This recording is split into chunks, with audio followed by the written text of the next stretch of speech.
여러분, 하나님이 보시기에 빛이 나는 사람이 된다라는 게 얼마나 기분이 좋은지, 또 이것만큼 정말 이 세상에서 우리가 누릴 수 있는 가장 큰 축복은 없을 것입니다. 오늘 본문을 통해서 우리가 어떻게 하면 하나님이 보시기에 빛이 나는 사람이 될 수 있는지를 확인하고 또 그 은혜를 누리는 그런 귀하고 복된 시간이 되기를 주님의 이름으로 간절히 소망합니다. 오늘 우리가 함께 읽은 이 본문은 예수님이 부활하신 날 아침에 일어난 사건을 서술하고 있습니다. 예수님이 십자가에 달려 돌아가셨습니다. 예수님은 공생의 3년의 기간 동안 누누이 자신의 고난과 죽음을, 그리고 승리의 부활을 제자들에게, 또 유대인들에게, 그리고 예수님을 따르는 모든 자들에게 이야기하셨고 선포하셨습니다.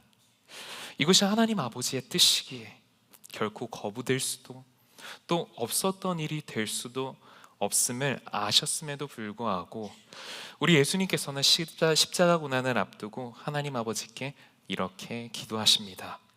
아바 아버지여, 아버지께는 모든 것이 가능하오니 이 잔을 내게서 옮기시옵소서. 여러분, 주님의 애타는 이 마음이 느껴지십니까? 아버지여, 할 수 있거든요, 할 수만 있거든요, 주님 이 잔을 내게서 옮겨 주시옵소서. 참 사람으로 오셨기에 예수님도 우리가 겪는 이 고통과 슬픔, 그리고 아픈 모든 것을 오롯이 견디셨고 또 견디셔야 하심을 알기에, 그리고 예수님이 이 땅에 오신 이유를 분명히 알고 계시기에 그런 애타는 마음을 가지고 계셨음에도 불구하고 우리 주님께서는 그 기도의 끝을 이렇게 마무리하십니다. 그러나 나의 원대로 마시옵고 아버지의 원대로 하옵소서. 나의 원대로 마시옵고 아버지의 원대로 하옵소서. 여러분, 이제 이 고백이 나의 고백, 또 우리의 고백이 되어야 함을 믿습니다. 우리가 지금 이 자리에 있을 수 있는 이유가, 우리가 이렇게 예배드릴 수 있고 하나님의 은혜를 누릴 수 있는 이유가 바로 그리스도의 보혈의 능력으로 말미암아 우리가 이 자리에 있을 수 있게 되었기에, 이제 우리는 우리의 고백이 바로 이 고백, 나의 원대로 마시옵고 아버지의 원대로 하옵소서. 과연 여러분은 이 믿음으로 하루하루를 살고 계십니까? 아니, 내가 왜 그렇게 살아야 합니까? 그렇게 예수님을 믿는 게 이렇게 힘든 겁니까? 라고 반문하고 싶으신 분이 있으십니까? 아직도 갈팡질팡하고 억울해하고 신앙생활하는 게 꼭 이렇게만 해야 합니까? 라고 이해하지 못하는 분들이 계실 수도 있습니다. 그런데 여러분, 나라는 존재 자체가 스스로 있을 수 있는 존재가 아닙니다. 내가 태어나는 것조차도, 나의 인생의 시작조차도 부모님 없이는 불가능하죠. 그래서 자녀가 부모님께 효도해야 하는 것이고 공경해야 하는 것 아닙니까? 이것이 세상의 당연한 이치인데, 여러분, 피로 맺은 이 관계도 이러한데, 그렇다면 우리도 우리를 만든 그 누군가를 위하여 살아야 할 것 아니겠습니까? 그것이 잘 사는 길일 것이고 성공한 인생일 것입니다. 성령은 이 세상 모든 만물을 창조한 분이 하나님이시며, 또 그분이 우리를 창조하신 이유는 바로 하나님의 영광을 위하여라고 말씀하고 계십니다. 심지어 불순종을 인하여 죽을 수밖에 없었던 우리를 그리스도의 보혈의 은혜로 말미암아 이제는 피조물을 뛰어넘어 하나님의 자녀가 되는 권세를 얻게 되었다고 성경은 분명하게 말하고 있습니다. 그러니 당연히 우리의 인생은 나를 위한 인생이 아니라 나를 위해서 십자가에 달려 돌아가신 그분을 위한 인생이 되어야 하는 것이죠. 여러분, 이렇게 사는 인생이 결코 억울해서는 안 되는 것입니다. 자식이 부모에게 효도하는 것, 그것 억울해하지 않습니다. 아니, 억울해하며 불효자식입니다. 자식이 왜 효도해야 됩니까? 왜 부모를 공경해야 합니까? 나를 존재할 수 있게 한 분들이 바로 부모이기 때문에. 하나님도 말씀하고 계시죠. 출애굽기를 보면은 부모를 공경하라. 이 부모를 공경하는 자는 생명이 길리라. 주님께서 모세를 시내산으로 부르십니다. 그 시내산에 부르셔서 십계명을 주시죠. 그 십계명의 면면이를 찾아보면, 확인해보면 1계명부터 4계명까지는 하나님을 사랑하는 내용입니다.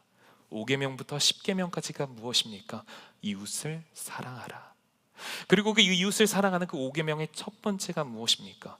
바로 부모를 공경하라. 혈연 관계로 맺어진 부모에게도 이렇게 하는데, 이렇게 해야 하는데, 하나님께서 이렇게 하라고 말씀하시는데, 하물며 하나님이 우리를 창조하셨고 예수님은 십자가의 보혈로 우리를 사셨습니다. 그래서 우리의 인생은 하나님을 위한 인생이 되어야 하는 것이죠. 이것이 당연한 것입니다. 몰라서 못할 수는 있습니다. 하지만 알면서도 억울해하는 것, 그것만큼 어리석은 일은 없을 것입니다. 여러분, 주님을 위한 인생, 나를 위해서 십자가에 달려 들어가신 그분을 위한 인생을 사는 것이 여러분 억울하십니까? 아니면 이해가 안 되십니까? 오늘 이 말씀을 통하여, 이 예배를 통하여 다시 한 번 더 우리가 그리스도의 그 은혜를 경험하고 정말 예수님의 끝기도가 우리의 믿음의 고백이 또 삶의 고백이 되기를 간절히 소망합니다. 이 믿음의 고백이 우리의 삶의 고백이 될 때 우리는 하나님이 보시기에 빛이 나는, 하나님이 보시기에 빛이 나는 인생이 될 수 있는 것입니다. 하지만 이렇게 사는 것이 참 쉽지 않죠. 나의 원대로 마시옵고 아버지의 뜻대로 하옵소서. 이 말이 정말 말하기는 너무나도 쉽지만, 입술로 고백하기는 쉽지만 이렇게 살아낸다라는 것이 너무나도 어렵습니다. 아무리 신앙의 연륜이 쌓여 있다고 하더라도, 신학 공부를 많이 했다고 하더라도, 직분을 가지고 있다고 하더라도, 그러나 나의 원대로 마시옵고 아버지의 원대로 하옵소서의 신앙을, 삶을, 믿음 생활을 하기가 너무나 어렵습니다. 왜 그렇습니까? 우리는 연약하고 불완전하기 때문입니다. 우리는 결코 이 사실을 잊어서는 안 될 것입니다. 오늘 본문은 예수님께서 십자가에 달려 들어가신 후 안식의 첫날, 즉 3일이 지난 날에 일어난 예수님의 부활 사건을 기록하고 있습니다. 여러분, 예수님의 부활을 처음 목격한 자가 누구일까요? 예수님의 부활을 처음 목격한 자, 예수님을 제일 가까이서 따르던 제자들이 아니었습니다. 오늘 보면 1절 말씀 우리 함께 읽어볼까요? 오늘 보면 1절 말씀 우리 같이 한 목소리로 읽겠습니다. 안식 후 첫날 일찍이 아직 어두울 때에 막달라 마리아가 무덤에 와서 돌이 무덤에서 옮겨진 것을 보고. 마가복음 16장 1절과 2절 말씀에서는 이 상황에 대해 더 자세하게 설명하고 있습니다. 제가 읽어보겠습니다. 안식일이 지남에 막달라 마리아와 야고보의 어머니 마리아와 또 살로메가 가서 예수께 바르기 위하여 향품을 사다 두었다가 안식 후 첫날 매우 일찍이 해 돋을 때에 그 무덤으로 가며. 여러분, 예수님의 부활을 가장 먼저 목격한 자가 누구입니까? 예수님이 십자가에 달려 돌아가신 후 예수님의 무덤과 예수님의 죽음을 가장 가까이서 기린 사람은 그렇게 예수님을 따르며 나는 결코 예수님을 부인하지 않으리라, 내가 예수님의 오른팔이다 왼팔이다 라고 얘기하며 티격태격 싸우던 제자들이 아니었습니다. 유력한 자들도 아니었고 남자들도 아니었습니다. 그저 가장 뒤에서 묵묵히 예수님을 바라보고 따랐던 여인들이었죠.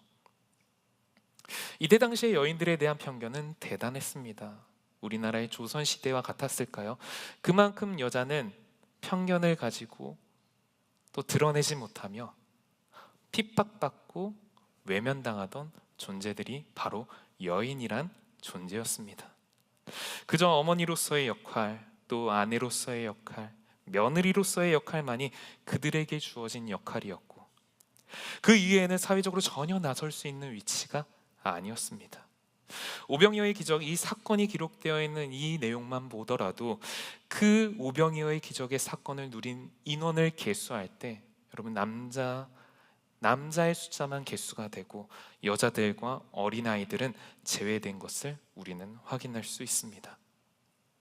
그런데 지금 그렇게 사회 뒤에 있었던 그녀들이, 드러내지 못하고 저 뒤편에서 묵묵히 예수님을 따랐던 그녀들이 예수님의 부활을 제일 처음 목격하는 특권을 누리게 됩니다. 여러분, 그리고 그것뿐만이 아닙니다.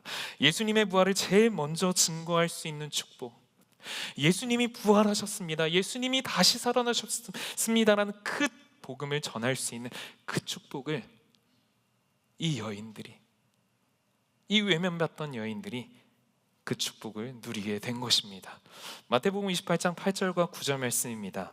그 여자들이 무서움과 큰 기쁨으로 빨리 무덤을 떠나 제자들에게 알리려고 다름질할세 예수께서 그들을 만나 이르시되 평안하냐 하시거늘 여자들이 나아가 그 발을 붙잡고 경배하니. 여러분, 이 복음을 전하는 것뿐만이 아니라 부활하신 예수님을 처음으로 목격하는,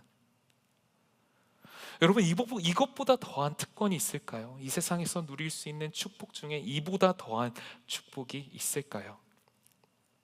그 축복을 누가 누립니까? 바로 여인들이 누리게 되었다는 것입니다.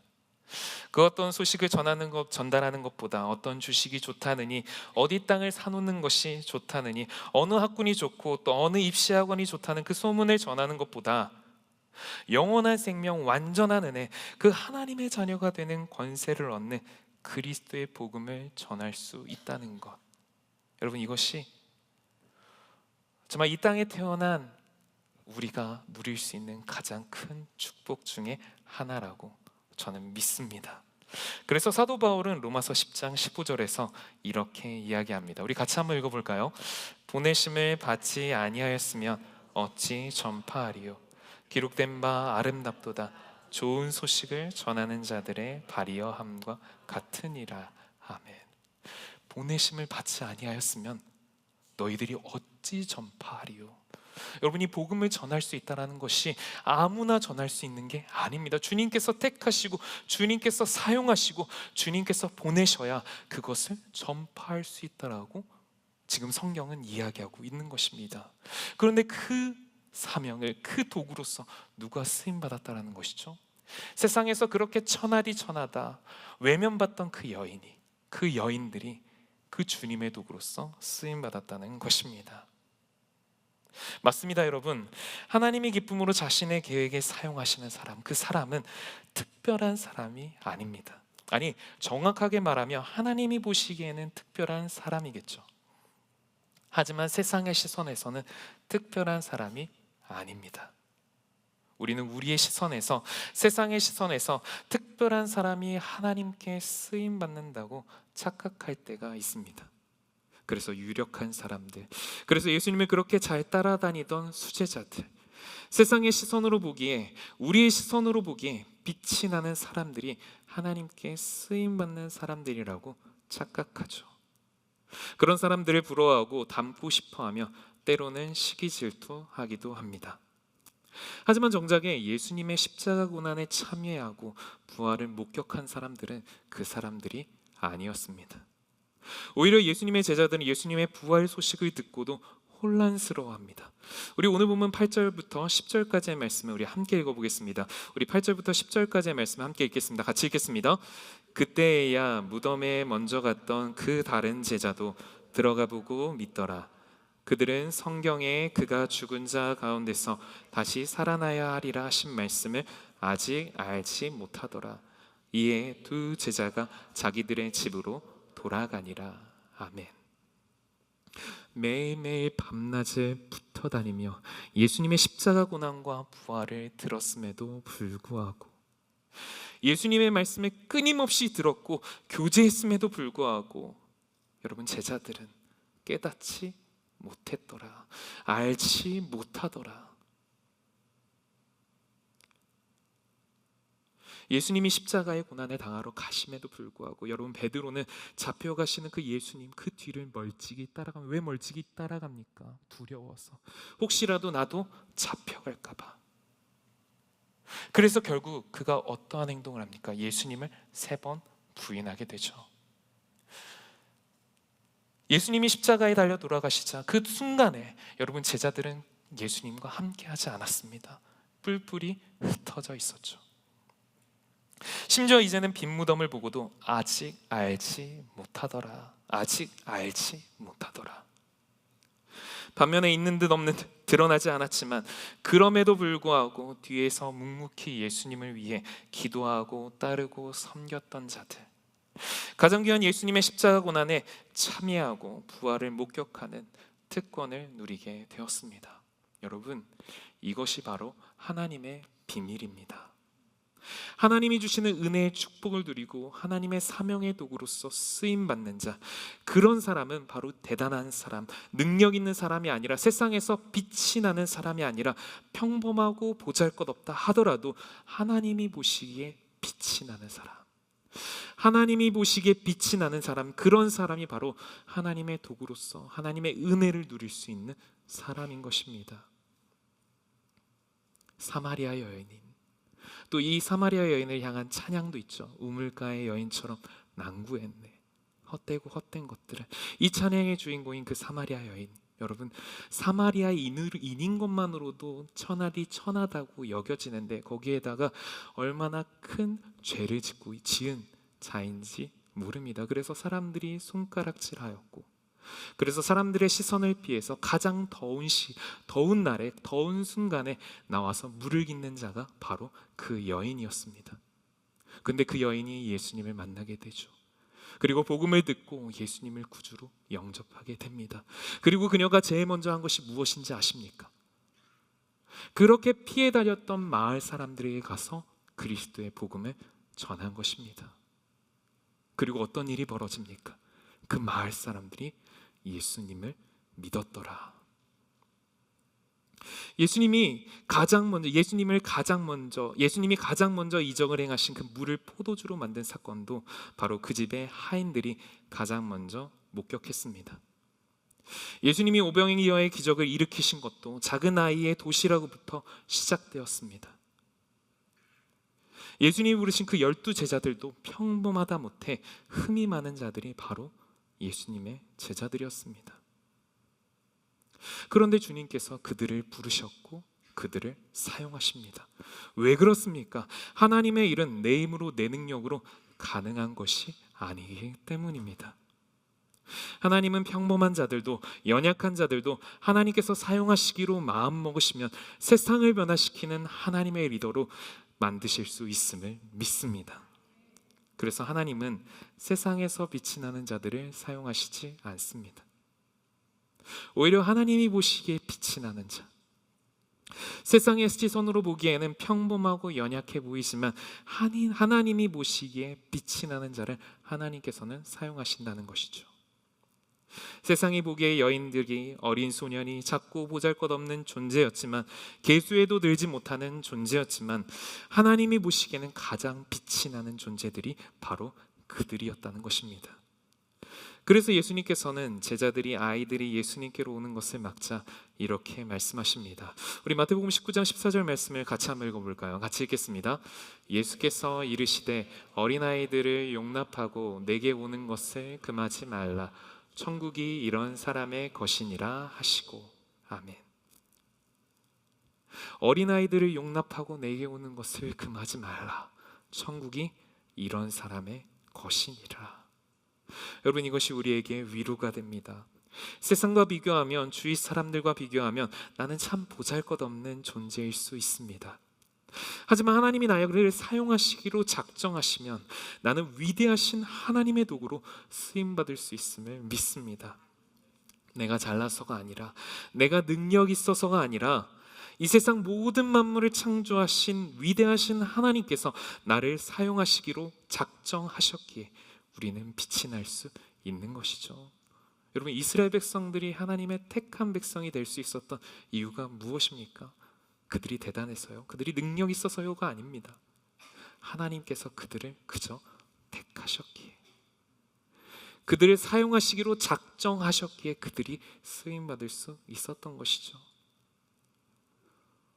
우리가 세상을 뒤흔드는 하나님의 리더가 될 수 있는 것은 바로 주님이 나를 사용하시기로 작정하셨기 때문입니다. 주님 때문에 내가 빛이 날 수 있는 것이죠. 유학을 와서 학기를 마치고 잠시 방학의 시간을 가질 때의 일이었습니다.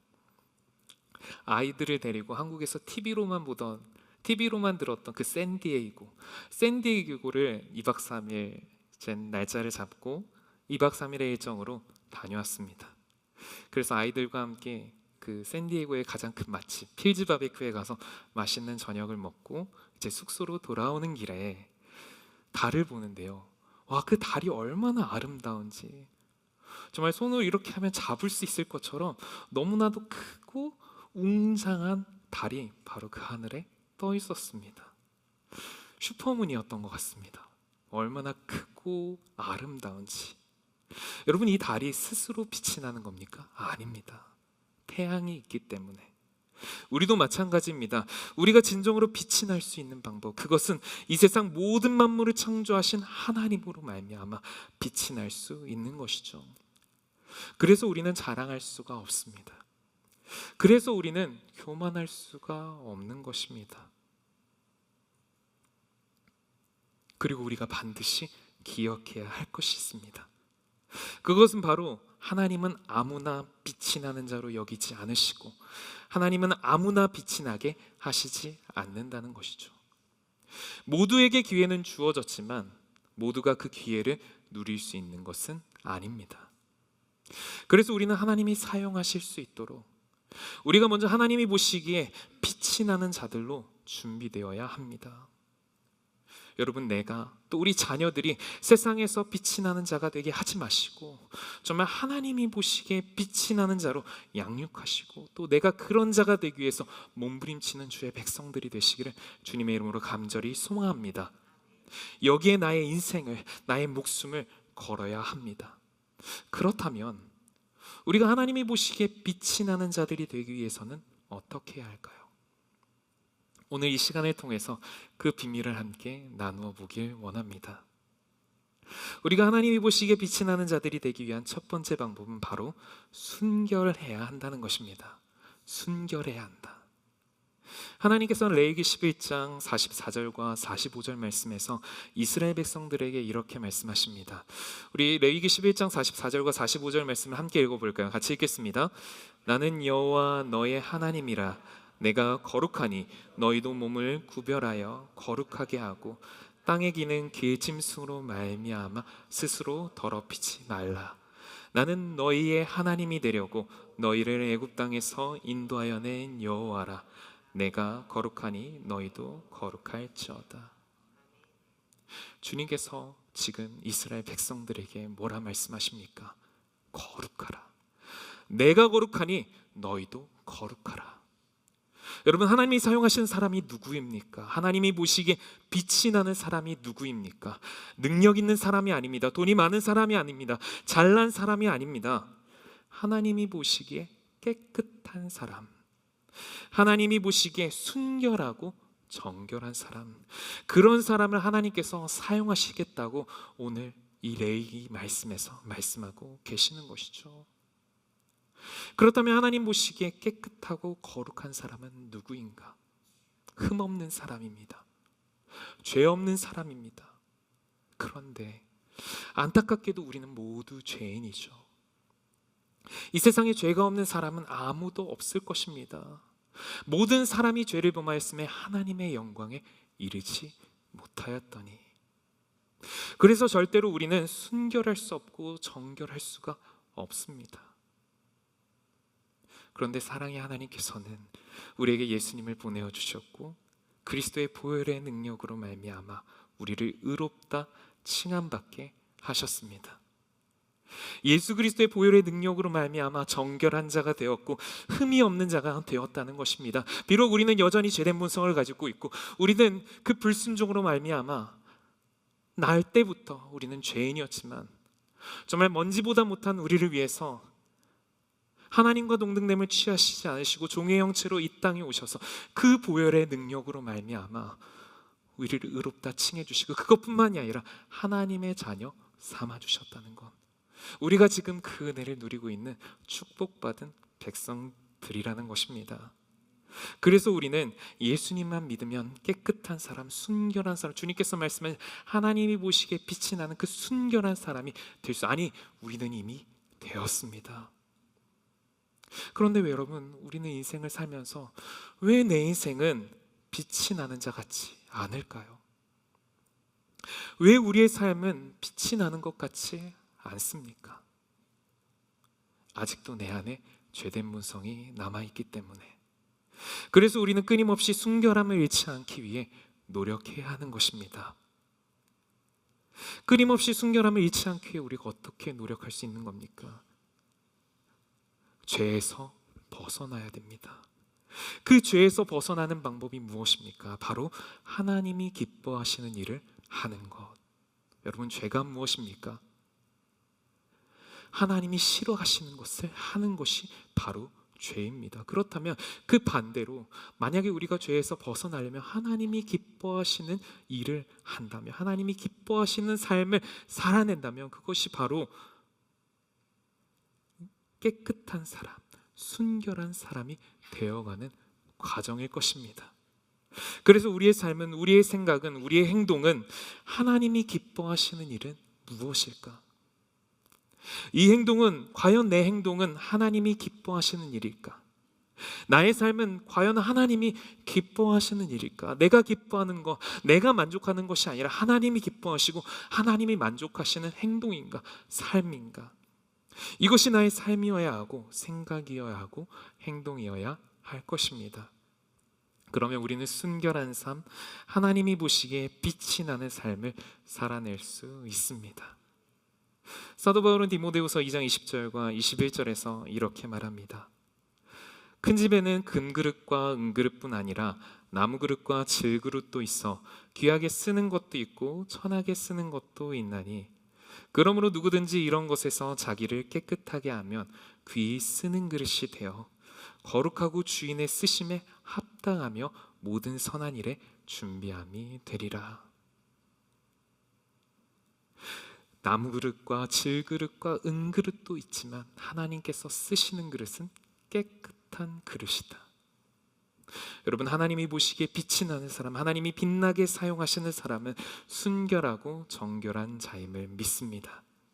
능력 많고 힘이 센 자가 아니라 하나님이 보시기에 흠이 없는 자, 그런 자를 하나님이 사용하시면 믿고 이 믿음을 가지고 순결한 자가 되기 위해 몸부림치시는, 정말 하나님이 기뻐하시는 삶을 살아내기 위해서 애쓰시는 여러분들이 되시기를 주님의 이름으로 간절히 소망합니다. 두 번째, 하나님이 보시기에 빛이 나는 사람은 어떤 사람입니까?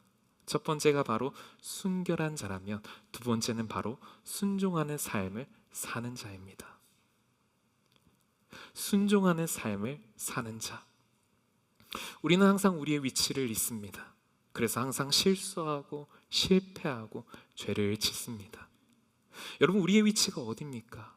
피조물이고 종입니다. 아무리 우리가 발악을 하고 애를 써도 피조물이라는 그 위치에서, 종이라는 위치에서 더 올라갈 수는 없습니다. 사울왕을 보십시오. 어느 날 사울왕은 블레셋과의 전쟁을 앞두고 번제를 드리기 위해 사무엘에게 요청합니다. 사무엘은 7일 뒤에 제사를 드리러 오겠다고 약속하죠. 그런데 7일이 지나도 사무엘이 오지 않는 겁니다. 결국 사울은 어떤 선택을 합니까? 자신이 임의대로 제사를 드립니다.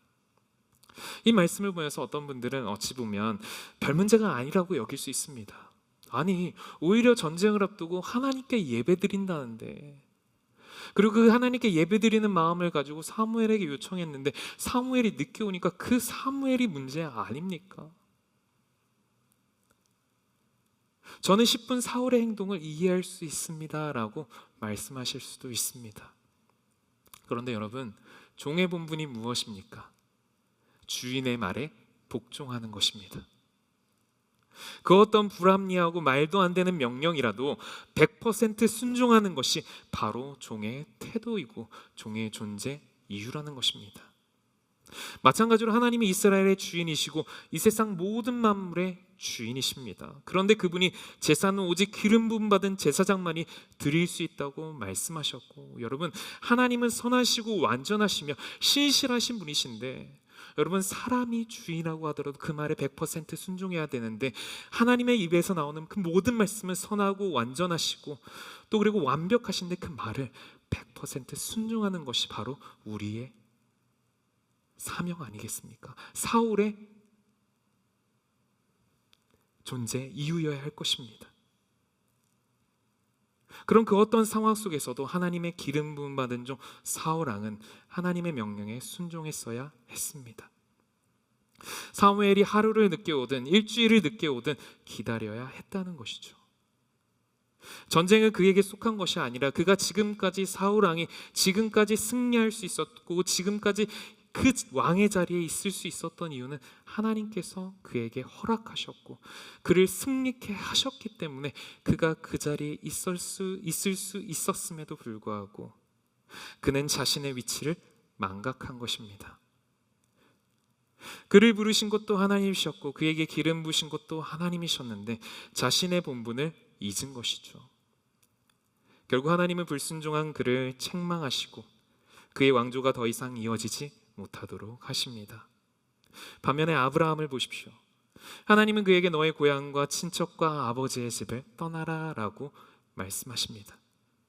그 명령에 아브라함은 어떻게 반응합니까? 군말 없이 바로 순종함으로 본토 친척 아비의 집을 떠납니다. 하나님께서 뭐라 약속하십니까? 너를 바다의 모래알과 같이 하늘의 별과 같이 내 민족을 창대케 하리라. 시간이 흘러 하나님이 아브라함에게 100세 만에 얻은 이 하나뿐인 귀한 아들을 이삭을 제물로 바치라고 명령하십니다.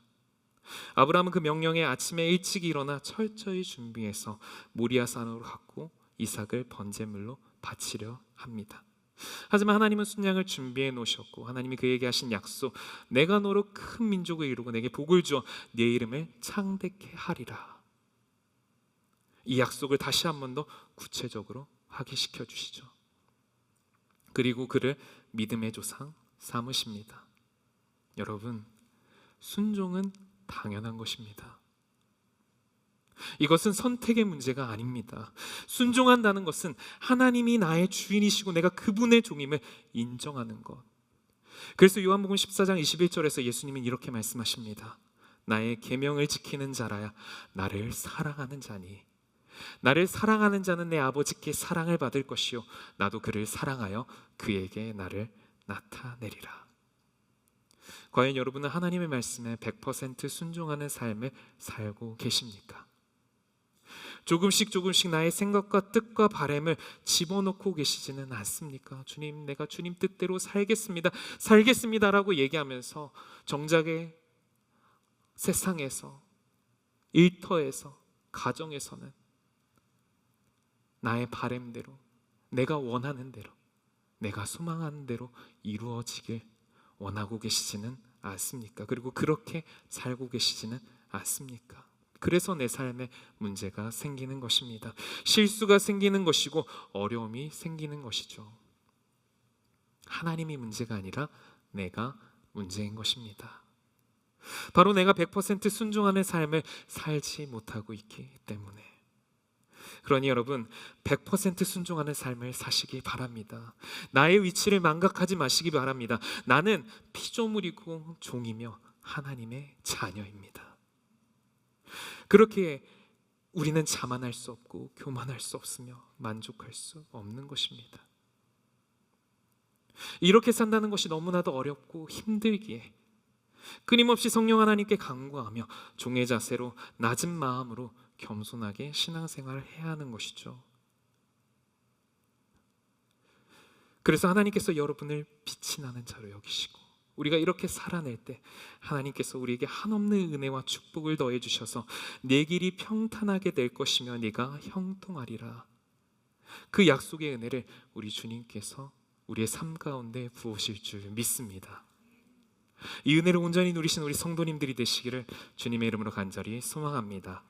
사랑하는 성도 여러분, 어찌 보면 하나님이 보시기에 빛이 나는 인생을 사는 사람은 당연한 것을 당연히 하는 사람입니다. 하지만 당연한 것을 우리가 못하기에 문제가 되는 것이죠. 이것이 바로 우리의 부족함이고 연약함입니다. 그래서 우리는 매 순간순간의 삶 가운데 겸손함으로 오직 주님만 드러내는 삶을 사는 것이 바로 우리의 삶이어야 합니다. 하나님 앞에서 순결하기 위해서 몸부림치십시오. 하나님의 말씀에 100% 순종하기 위해 몸부림치시기 바랍니다. 그러면 우리의 삶은 하나님이 보시기에 빛이 나는 인생이, 그런 귀하고 복된 삶이 될 수 있음을 믿습니다. 그리고 예수님의 기도처럼 정말 그러나 나의 원대로 마시옵고 아버지의 원대로 하옵소서의 그 신앙을, 그 삶을, 믿음 생활을 살아낼 수 있음을 믿습니다. 여러분, 그리고 더 감사한 것이 무엇인지 아십니까? 바로 하나님이 보시기에 빛이 나는 사람은 하나님이 세상에서도 빛이 나게 하신다는 것입니다. 그러니 우리 자녀들이 또 내가 세상에 빛이 나기보다는 하나님이 보시기에 빛이 나는 자가 되어서 하나님께서 그를 세상에서 빛나는 자로 삼으시고 사용하시는 그런 주님의 은혜의 도구로서 여러분들이 쓰임 받으시고 또 그렇게 양육하시는 여러분들이 되시기를 간절히 소망합니다. 그래서 여러분의 삶을 통하여 하나님께서 영광 받으시고 세상 사람들이 하나님이 주시는 축복과 은혜를 누리는 축복의 통로들이 되시기를 주님의 이름으로 간절히 축원합니다. 우리 오늘 말씀을 생각하면서 우리 함께 찬양하길 원합니다. 나의 하나님이라는 찬양인데요, 이 찬양의 가사를 보면 그렇습니다. 나의 사랑 너는 어여쁘고 참 귀하다. 어느 보석보다 귀하다. 주님께서는 우리를 이렇게 여기시고 이렇게 평가하시고 이렇게 사랑하십니다. 그런데 우리는 그 사랑을 누리고 그렇게 우리는 빛이 나는 자가 될 수 있음에도 불구하고 죄로 인해서 또 나의 자격지심으로 인해서 또 세상의 유혹과 나의 욕심으로 인해서 그렇게 살지 못할 때가 너무나도 많습니다. 이 시간 이 찬양의 가사가 우리의 고백이 되길 원합니다. 그래서 주님, 내가 주님이 보시기에 빛이 나는 자, 그래서 순결한 자, 그리고 순종하는 주의 백성 되어서 우리가 가는 그곳마다 주의 영광이 드러나고 정말 그리스도의 향기가 넘치는 그런 축복의 통로들 될 수 있도록 주님 함께 해달라고 이 고백을 가지고 우리 함께 찬양하겠습니다. 우리 함께 찬양합니다.